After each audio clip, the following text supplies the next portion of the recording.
저희가 정말 매일매일 문해력에 대해서 이야기를 하잖아요. 그런데 진짜 문해력에 대한 이야기는 잘 하지 않는 것 같아요.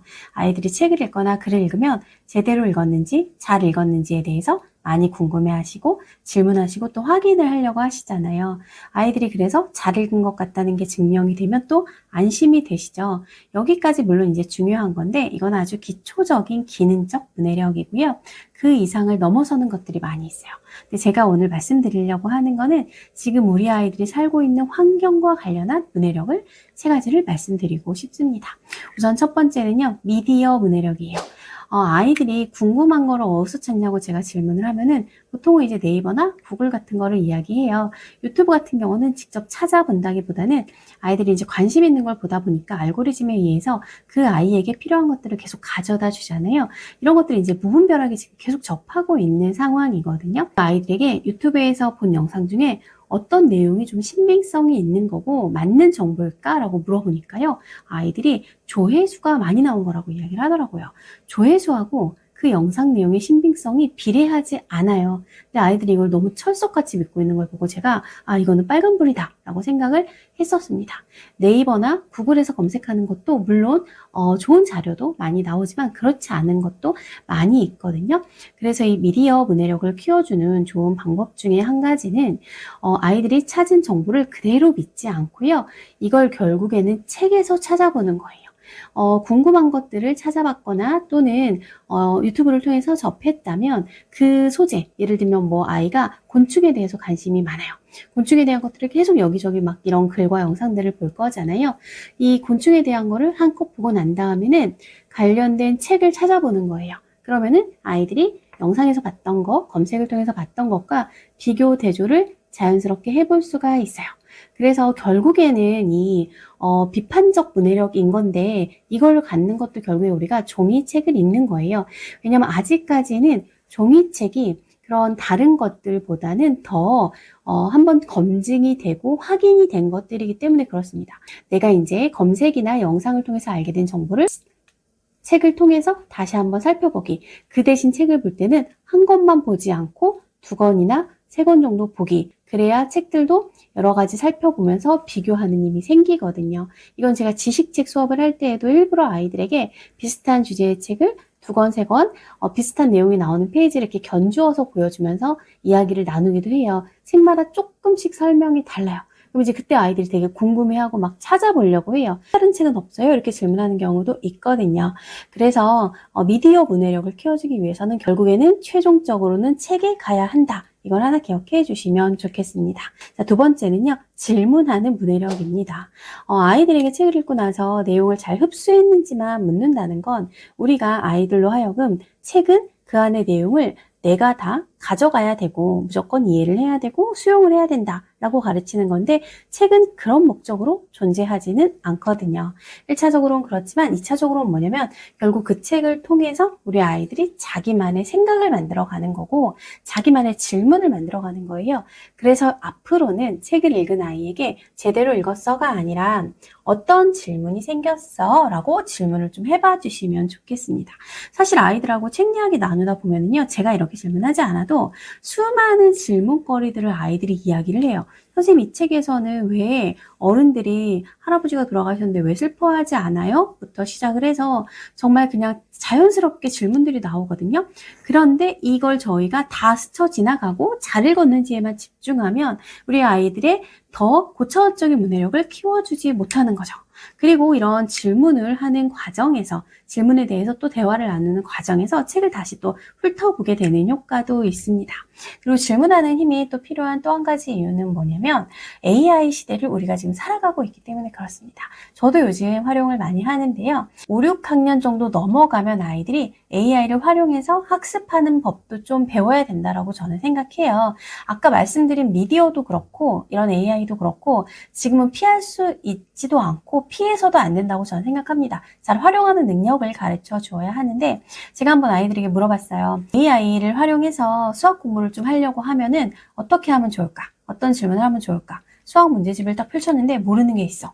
AI를 활용할 수 있는 기회가 있어. 어떻게 하면 좋을까? 이렇게 질문을 했더니 아이들이 한순간 다 조용해졌습니다.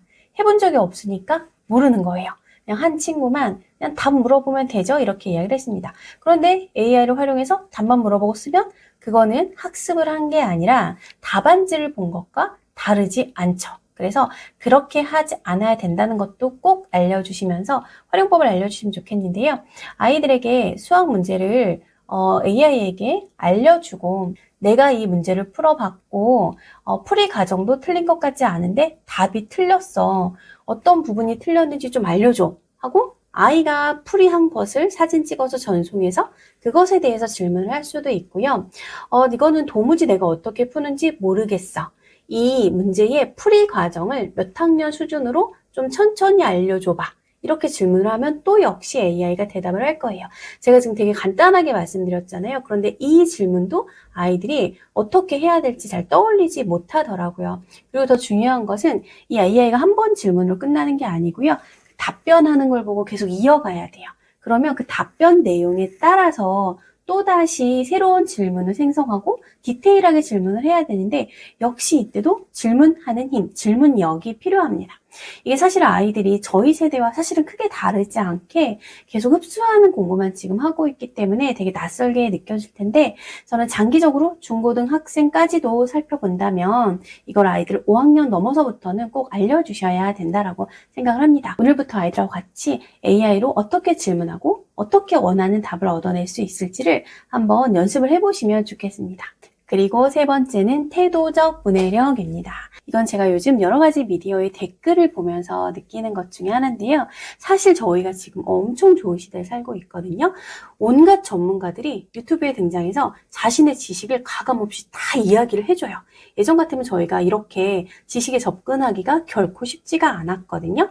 근데 지금은 뭐 여러 가지 본인 채널이든 여러 가지 뭐 다른 채널들에도 출연을 하셔가지고 다 이야기를 풀어놓잖아요. 그래서 저는 그걸 보면서 와 진짜 좋은 시대를 살고 있구나라고 새삼스럽게 생각을 하고 있어요. 이게 너무 자연스럽게 지금 우리 삶에 오다 보니까 우리가 못 느끼고 있을 수도 있을 것 같아요.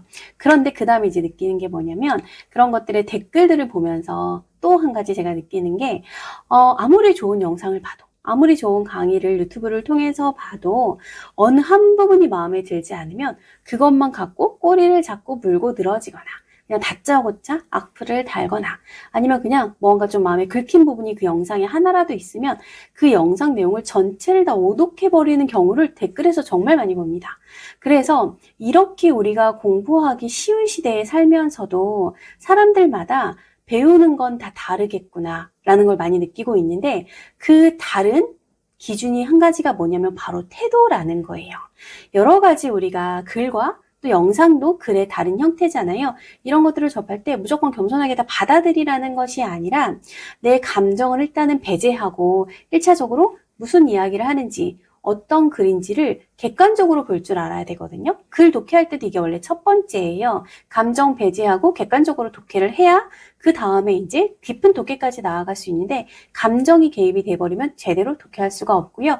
중간에 감정을 너무 크게 담아버리면 그 이후의 내용들이 제대로 들어오지 않기 때문에 당연히 독해도 안 되고 문해력도 성장하지 않습니다.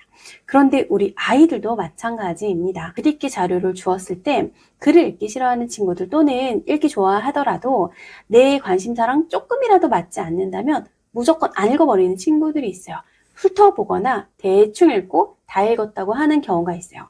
사실 이게 우리가 모든 글을 되게 다 읽을 수는 없지만 아이들이 학업 과정에 있거나 또는 뭐 어떤 토론을 하거나 이런 상황에서는 읽어야 되는 글들이 있어요. 읽어야 되는 글은 내가 좋은 마음으로 열린 태도를 가지고 읽어야 되거든요. 그런데 이런 태도적 문해력을 키우는 게 생각보다 쉽진 않은데 제가 이제 제안 드리고 싶은 방법은요. 일단은 어떻게든 아이들이 일단 저학년 때까지는 무조건 흥미 가는 글, 흥미롭게 읽을 수 있는 여러 가지 글 자료를 보게 하는 게 아무래도 좀 최선일 것 같고요. 고학년부터는 그런 글만 읽을 수는 없거든요. 만약에 아이가 정확하게 읽고 독해야 되는 글이 있다. 뭐 문제집의 지문이든 또 어떤 다른 자료든 그런 글이라면 소리 내어 읽게 해보시면 좋겠어요. 그러니까 나의 행동이 태도를 만들게 하는 거죠. 소리 내어 읽으면 대충 읽을 수가 없습니다. 소리 내어 읽는 순간 아이들이 그 글에 몰입하게 되고 어느 정도 정확한 독해를 할 수가 있습니다. 제가 지금 세 가지를 말씀드렸어요. 미디어 문해력, 질문하는 문해력, 그 다음에 태도적 문해력. 저는 이 세 가지가 요즘 친구들이 가장 약한 거라고 생각하는데 못한다고 표현하고 싶지는 않습니다. 왜냐하면 우리가 가르쳐 준 적이 별로 없습니다. 앞서 제가 서두에도 말씀을 드렸지만 자꾸만 잘 읽고 정답 찾기만 요구하고 있어요. 이건 문해력에 미음도 따라가지 못하는 문해력 교육입니다. 우리 아이들의 미래를 위해서라도 지금 말씀드린 세 가지 문해력 키울 수 있게 아이들에게 도움을 주시면 좋겠습니다.